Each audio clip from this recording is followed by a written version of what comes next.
Assalamualaikum warahmatullahi wabarakatuh. Mahasiswa-mahasiswiku yang saya ampu dalam mata kuliah studi Al-Quran dan Al-Hadis.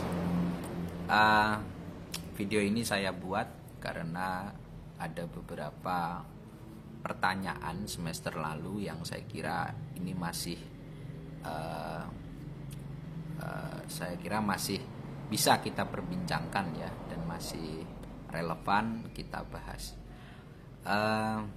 Perlu diketahui hukum yang kita terima hari ini, contoh misalnya tata cara sholat ya, menggunakan takbir, tangan diangkat, kemudian duduk, ada duduk tawarunya, kakinya dilipat, dan kemudian ada yang menggunakan kunut dan tidak. Hukum ini produknya tidak akan kita terima dan kita lihat langsung di Al-Quran maupun Al-Hadis ya. Bisa jadi hukum-hukum ini justru lahir dari konteks fikih. Nah, pada kesempatan ini saya mau menjelaskan dalam Al-Quran dan Al-Hadis ini semua hukum dan semua informasi yang kita terima namanya adalah syariah ya. Syariah. Nah, Al-Quran adalah kalamullah, kemudian Al-Hadis adalah ma'udhifa ilan Nabi Sallallahu Alaihi Wasallam fi'lin, qaulin, au takririn. Ini adalah semua tingkah dan perkataan bahkan sikap Nabi Muhammad yang tertulis dinamakan hadis. Nah, terus di mana posisi fikih? Nah, fikih ini dikarang dan dibuat oleh para ulama-ulama baik masa tabi'in maupun tabi'in. Kemudian timbul lah, berarti fikih bukan produk asli syariah Pak. Nah, fikih adalah buah dari syariah, buah dari produk syariah. Saya mengutip pendapatnya Imam Ghazali yang menjelaskan bahwa jika Al-Quran itu adalah sebuah pohon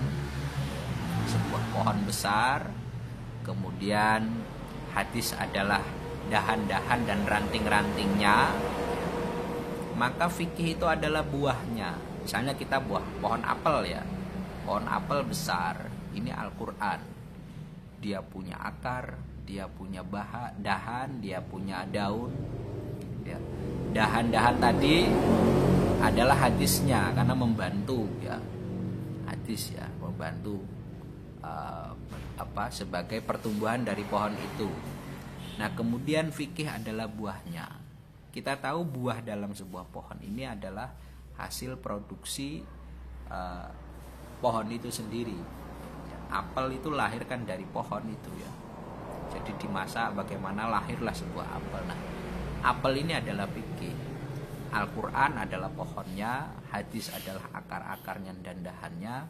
Kemudian buah dari pohon itu bisa kita pahami, bisa kita cerna menjadi fikih. Ini analogi. Saya ulangi lagi. Maksudnya begini. Al-Quran adalah sumber hukum. Jika di Al-Quran tidak begitu dijelaskan, maka hadis menjelaskannya. Nabi pasti menjelaskannya lewat hadis qaulnya, perkataannya, perbuatannya, bahkan ketetapannya. Nah, kedua itu tadi ternyata tidak mewakili permasalahan setelahnya.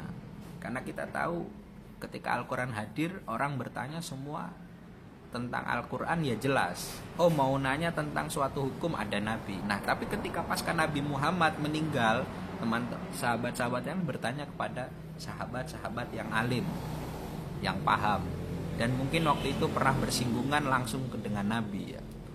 Nah, setelah beliau meninggal sahabat, kemudian tabiin, ini masa-masa yang tidak ada satu otoritas yang bisa mengeluarkan hukum langsung, menjelaskan hukum yakni Nabi Muhammad. Kemana mereka bertanya? Nah, maka para ulama-ulama tadi melakukan ijtihad, melakukan penelitian, melakukan riset ya kalau bahasa kerennya sekarang, kemudian menggali-gali lagi, mencari juga pengetahuan kesana kemari. Kita tahu contoh Imam Syafi'i saja, beliau ini melintasi Baghdad, Mesir, kemudian ke Madinah hanya untuk mencari beberapa hadis. Ini luar biasa sekali, dan mungkin orang sekarang langka ya melakukan aktivitas seperti ini, menuntut ilmu. Nah, dari pemikiran-pemikiran Imam Syafi'i, Imam Hambali, Imam Hanafi, dan Imam Abu Hanifah Ahmad bin Hambal ya, atau dalam sering kita kenal dengan Madzhabul Arba, ini lahirlah fikih yang secara bahasa sendiri, fikih artinya al-fiqhu al-fahmu. Jadi fikih itu adalah sebuah pemahaman. Jadi tidak serta-merta menjelaskan begitu. Jadi sangat wajar ketika contoh dalam sholat saja ada perbedaan. Ada kita golongan yang memahami dan meyakini bahwa harus menggunakan kunut, tapi ada juga golongan yang tidak meyakini kunut itu kan bukan sunnah dalam sholat. Nah, ini hal yang lumrah. Perbedaan-perbedaan ini adalah sebuah rahmat, keluasan ilmu yang ada dalam hasanah pemikiran keislaman.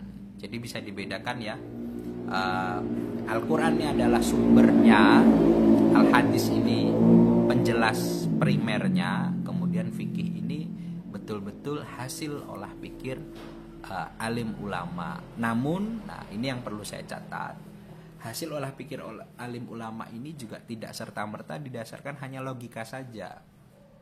Karena kalau misalnya fikih berangkat dari logika para alim ulama saja, pastilah terjadi rekayasa hukum. Nah, disinilah kelebihannya dalam Islam, ada yang dinamakan para alim ulama tadi juga melakukan semacam meminta keyakinan ya. Ada Imam Ghazali saja itu mau menulis sebuah hadis, beliau nirakati dulu, sholat malam sepanjang itu, kemudian minta jawaban, bener nggak ini yang akan saya tulis begitu. Kemudian juga ulama-ulama lain seperti yang kita kenal ya, yang produktif, Imam Syafi'i ini karangannya luar biasa, yang banyak, dan sampai hari ini kita merasakannya ya, karya-karya fikihnya itu luar biasa. Ini juga beliau tidak serta-merta nulis logika begitu, pakai logika kita melihat mata, ini tidak, tapi mereka juga menggunakan kasyaf ya, menggunakan konsentrasi penuh, minta petunjuk oleh Allah, minta petunjuk oleh Kanjeng Nabi, dan jawaban-jawaban itu memang kadang hadir baik lewat mimpi maupun lewat yaqdhah, dalam keadaan sadar. Nah, disinilah dimensi perbedaannya ya, ilmu kita, ilmu yang lahir dari agama Islam dengan mungkin ilmu barat ya. Kalau barat, orang-orang barat mempondasikan ilmunya pada landasan empiris, landasan logika. Kok nggak terima akal dan logika, nggak terima dengan pandangan, ya ini berarti tidak bisa dikatakan ilmu. Tapi Islam berbeda. Kita meyakini ada peran-peran pemikir, peran-peran perasaan, peran-peran zauk hati untuk menerima ilmu tadi. Seperti kita tahu al-ilmu nurun ya, ilmu adalah cahaya. Nah, dimensi-dimensi yang tidak bisa dijelaskan akal ini ada dalam dimensi agama Islam. Nah, proses ke sana justru tentu harus melewati pada proses-proses taqarrub ilallah. Sejauh mana kita dekat dengan Allah, sejauh mana kita sering sholat malam untuk mendekatkan diri kepada Allah.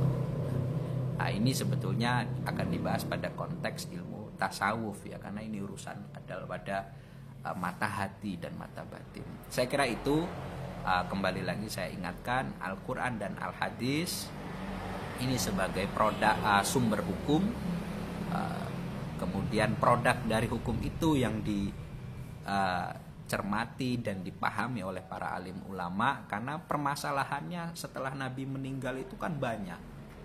Hal-hal yang dulu Nabi nggak ada, Nabi sekarang ada, setelah itu Nabi nggak ada 100-200 tahun, masalah masyarakat semakin banyak. Nah, ketika misalnya nanti di Al-Quran tidak ada dan Al-Hadis tidak ada yang menjawab, otomatis orang ragu dengan Islam. Maka ulama-ulama fikih hadir dan tampil bukan merekayasa, mengijtihadi hukum yang ada tadi dengan lahirlah namanya fikih. Ya, begitu ya. Kayak seperti tadi itu ya. Contoh fikih juga dalam puasa. Kalau syariatnya ya sudah, puasa itu ditentukan awal Ramadan ya, dan berakhir di akhir di Syawal, 1 Syawal. Menentukan awal Ramadan itu gimana? Melihat hilal. Terus kemudian kalau hilal belum terlihat, apakah harus disempurnakan ikmalul hilal istilahnya ya, sampai salasina 30 hari ataupun ya. Nah, itu tadi namanya produk fikih, hasil ijtihad, hasil perenungan, hasil riset para ulama, namanya fikih. Jadi bisa dipahami, mata kuliah Al-Quran dan Al-Hadis ini adalah basic bagi teman-teman mahasiswa untuk memahami kemudian apa itu syariah dan apa itu fikih. Nah, di sini berbeda. Saya kira itu dari saya. Terima kasih atensinya. Tetap semangat, baca buku yang banyak. Wallahul muwaffiq ila aqwamit thoriq. Wassalamualaikum warahmatullahi wabarakatuh.